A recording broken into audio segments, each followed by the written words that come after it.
Israël a tout fait pour censurer ces images, mais la vérité s'infiltre à travers chaque fissure de leur blackout médiatique. Ce que vous allez voir, ce sont des images qu'ils n'ont jamais voulu que le monde découvre. Tel Aviv brûle, Haïfa brûle, et en ce moment même, pendant que vous regardez ceci, plus de 250 000 citoyens israéliens fuient pour sauver leur peau, abandonnant tout ce qu'ils ont toujours connu. Ce matin, Iran a lancé sa 11e vague d'attaques, mais cette fois, c'était différent. Cette fois, ils ont utilisé des armes contre lesquelles les systèmes de défense israéliens, valant des milliards, n'ont absolument rien pu faire. Alors que des explosions éventraient la ligne d'horizon de Tel Aviv et que des flammes oranges embrasaient la côte méditerranéenne, des familles paniquées ont attrapé leurs enfants et ont couru. Les raffineries de pétrole de Haïfa, le cœur énergétique d'Israël, ont été frappées de plein fouet, produisant un champignon nucléaire visible depuis l'espace. Des immeubles d'habitation se sont effondrés, des hôpitaux ont pris feu, et dans ce moment de chaos absolu, le guide suprême iranien a posté 4 mots qui ont tout changé. La bataille a commencé. Mais voici ce qui rend tout cela terrifiant. Il ne s'agissait pas des roquettes classiques qu'Israël s'est interceptées. Il s'agissait de missiles hypersoniques Fatah, et ils sont en train de réécrire les règles de la guerre au Moyen-Orient. Alors que des responsables israéliens se retranchaient dans des bunkers en lançant des ordres de censure désespérés, leurs citoyens, eux, affluaient déjà vers les frontières, recréant des scènes que l'on n'avait plus vues depuis 1948. Les images filmées à l'aéroport Ben Gurion ressemblent à un film post-apocalyptique. Des milliers de familles campent sur le sol des terminaux, des enfants pleurent, des personnes âgées en fauteuil roulant abandonnées dans le chaos, mais le plus choquant, c'est que la majorité de ces gens ne monteront jamais dans un avion. Avec l'espace aérien israélien totalement fermé et les missiles qui continuent de tomber, 250 000 de personnes fuient par tous les moyens possibles. À la frontière jordanienne, des familles traversent à pied, tirant leurs valises sous la chaleur accablante du désert. Des mères portent leurs bébés, des hommes d'affaires en costume sont désormais des réfugiés, avec ce qu'ils ont pu emporter. Les points de passage vers l'Égypte sont saturés, des voitures abandonnées sur les routes, les gens réalisant qu'il vaut mieux marcher que rester bloqués dans des embouteillages de plus de 30 km. Une évacuée résume la situation. On a tout laissé derrière, notre maison, nos souvenirs, tout. Mais quand tu vois une roquette frapper l'appartement de ton voisin, tu réfléchis pas 2 fois. Les chiffres donnent le vertige. Les pays européens ont lancé des ponts aériens d'urgence. La Pologne a exfiltré 500 citoyens. L'Allemagne a envoyé des avions militaires. Les Américains sont évacués sur des navires de croisière vers Chypre. 1500 personnes embarquées sur un seul bateau, dans des scènes dignes des plus grandes évacuations de guerre. Mais ce n'est qu'une goutte d'eau dans l'océan. 38 000 touristes restent coincés sur place, avec les musées fermés, les lieux bouqués et nulle part où se cacher quand les sirènes retentissent. La branche de l'ambassade américaine à Tel Aviv a été endommagée par des frappes proches et l'ambassadeur Huckabee coordonne des opérations d'évacuation désespérées. Ce n'est plus seulement un conflit militaire, c'est désormais la plus grande évacuation civile de l'histoire d'Israël. Mais pour comprendre pourquoi 250 000 d'Israéliens fuient leur pays, il faut comprendre ce que ces missiles hypersoniques Fatah font à leur ville. À Mach 15, soit plus de 17 000 km/h, ces missiles laissent moins de 60 secondes entre le moment où ils sont détectés et celui où ils frappent. Mais ce n'est même pas la vitesse le plus effrayant. Contrairement aux missiles traditionnels qui suivent une trajectoire prévisible, ces engins dansent dans le ciel, changeant de direction en plein vol, rendant leur interception presque impossible. Dans un seul quartier de Tel Aviv, 80 bâtiments ont été endommagés en une seule nuit. Les images qui ont échappé à la censure montrent des façades d'immeubles arrachées, des voitures écrasées sous des blocs de béton, des familles fouillant les décombres à la recherche de survivants. Un immeuble résidentiel à Bat Yam a été frappé de plein fouet, provoquant l'effondrement de 3 étages et la mort de 7 personnes, dont 2 enfants extraits des gravats. Les images sont si dévastatrices que les autorités israéliennes ont menacé de prison toute personne qui les partage. Mais rien n'avait préparé les Israéliens à ce qui s'est passé au centre médical Soroka à Beersheba. Quand les missiles iraniens ont frappé le complexe hospitalier, des patients encore reliés à des perfusions se sont précipités dans les parkings. Des infirmières ont couru avec des nouveau-nés dans les bras pendant que les vitres explosaient au-dessus d'elles. Le docteur Gal Rosen, encore au cœur du chaos, a raconté avoir sorti un bébé de 4 jours d'un bâtiment en feu. La mère hurlait, l'immeuble s'effondrait et on n'avait que quelques secondes pour faire sortir tout le monde. 40 blessés dans cette attaque seulement, et ce n'était qu'un hôpital. À travers tout le pays, les missiles Fatah transforment les villes israéliennes en zone de guerre.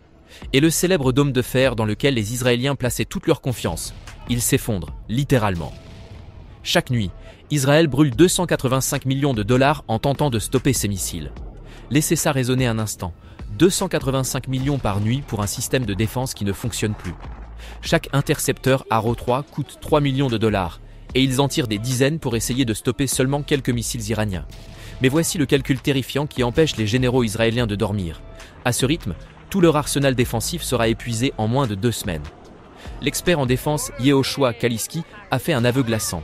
On peut intercepter 95% des missiles classiques, mais ces armes hypersoniques, c'est autre chose. Ce n'est pas la vitesse qui compte, c'est leur maniabilité. Et ces missiles n'ont rien à voir avec ce qu'on a connu. En d'autres termes, des décennies de supériorité aérienne israélienne viennent de devenir obsolètes, du jour au lendemain. Le système Arrow développé avec les États-Unis à coups de milliards est incapable de suivre des missiles qui zigzaguent à travers l'atmosphère à 15 fois la vitesse du son. Les commandants militaires israéliens parlent de leur pire scénario cauchemar. Il ne manque pas seulement d'intercepteurs, il manque de temps. Des rapports du renseignement divulgués à la presse israélienne révèlent que l'Iran possède encore plus de 1000 missiles capables d'atteindre les villes israéliennes avec des usines de production dissimulées dans des bunkers souterrains que les bombes israéliennes ne peuvent même pas percer. Un haut responsable de la défense, sous couvert d'anonymat, l'a dit sans détour. On a construit toute notre stratégie défensive pour stopper des missiles balistiques prévisibles. Ni personne n'a prévu des armes hypersoniques capables de réfléchir. Et pendant que les familles israéliennes fuient des villes en flammes et des hôpitaux débordés, le monde assiste en direct à l'effondrement du mythe de l'invisibilité israélienne. Mais juste au moment où Israël semblait affronter ce cauchemar seul, un appel venu de Washington a bouleversé toute l'équation. Pendant 1h20, Donald Trump et Benjamin Netanyahou ont discuté de ce que certains à l'intérieur appellent la décision la plus lourde de conséquences de la présidence Trump. Et quand l'appel s'est terminé, Trump a fait quelque chose qui a choqué même ses conseillers les plus proches.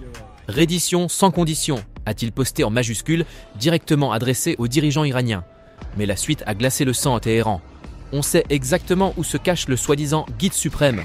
C'est une cible facile, mais il est en sécurité là-bas, on ne va pas l'éliminer, le tuer, du moins pas pour l'instant. Le message était limpide, l'Amérique avait Khamenei dans sa ligne de mire, et Trump en avait fini avec les jeux diplomatiques. En quelques heures, le Pentagone a commencé à mobiliser des unités qui n'avaient pas été déployées depuis la guerre d'Irak. Des F-22 Raptor, des chasseurs F-35 Lightning, des bombardiers furtifs B-2, tous placés en alerte pour un déploiement d'urgence. Le groupe aéronaval du porte-avions USS Nimitz a changé de cap pour foncer vers le golfe Persique. Mais ce qui a vraiment semé la panique à Téhéran, c'est que Trump leur a donné seulement 2 semaines. 2 semaines pour se rendre ou faire face à ce qu'il a qualifié de « conséquences comme vous n'en avez jamais vu ». Il a même appelé les 9,5 millions d'habitants de Téhéran à évacuer immédiatement, interrompant son sommet du G7 pour rentrer en urgence à la Maison-Blanche. Lorsqu'un journaliste lui a demandé s'il avait décidé de frapper l'Iran, la réponse de Trump a glacé. On peut appeler ça l'ultime des ultimatums, non? Mais voici le sale secret derrière toute cette guerre. Netanyahou n'a pas lancé l'opération Lion-Levant pour stopper le programme nucléaire iranien. Il l'a lancé pour sauver sa propre carrière politique. Juste quelques jours avant de donner l'ordre des frappes, Netanyahou faisait face à un vote de défiance qui aurait mis fin à son gouvernement.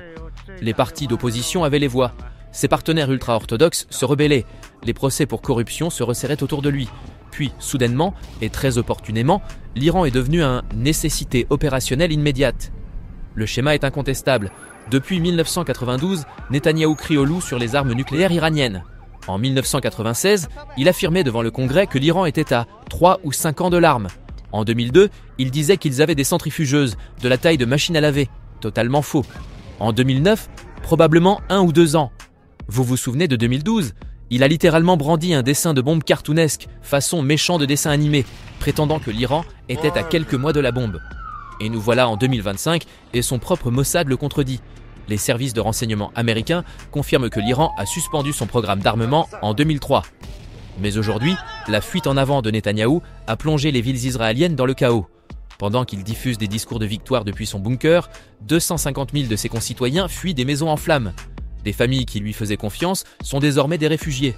Un habitant de Petah Tikva, qui a perdu sa maison dans une frappe iranienne, a résumé la situation. C'est totalement justifié pour nos enfants. Mais quand on voit ses parents traverser les frontières avec leurs enfants dans les bras pour les mettre à l'abri, on se demande, justifié, pourquoi exactement? Netanyahou prétendait qu'il s'agissait de survie, mais de survie de qui, au juste?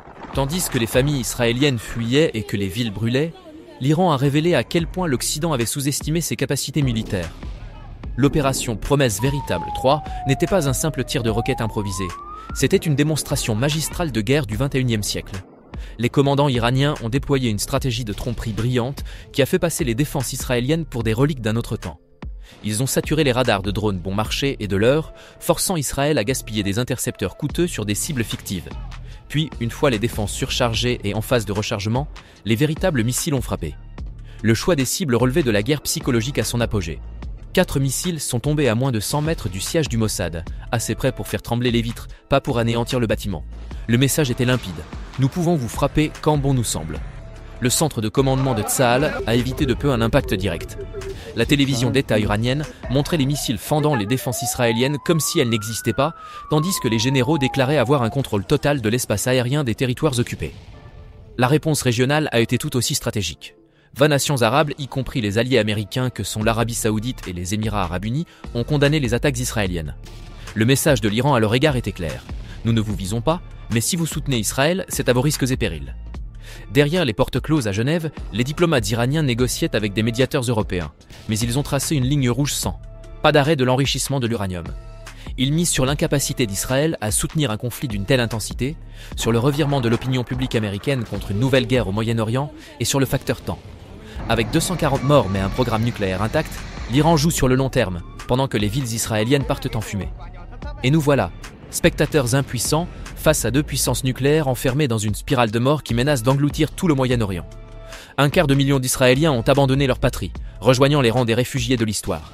Des familles iraniennes fuient Téhéran sur des autoroutes saturées de détresse. Et entre les deux, des millions de civils qui se demandent si le soleil de demain apparaîtra par leurs fenêtres ou par les trous béants où étaient autrefois leurs murs. Les chiffres racontent une histoire de destruction mutuelle. Israël brûle 285 millions de dollars par nuit pour une défense qui échoue. L'Iran perd des civils mais garde son programme nucléaire intact, bien enfoui sous terre, hors de portée même des bombes américaines les plus puissantes. Les hôpitaux israéliens sont en ruine, les chaînes de télévision iraniennes en flammes. Les accords d'Abraham, ce rêve de paix régionale, partent en fumée avec les villes qu'ils étaient censés protéger. Il ne s'agit plus seulement de missiles ou de programmes nucléaires. Il s'agit de 3 dirigeants qui se sont enfermés dans des impasses, peignant leurs murs avec le sang de leur propre peuple. La survie politique de Netanyahou a coûté 1/4 million de foyers israéliens.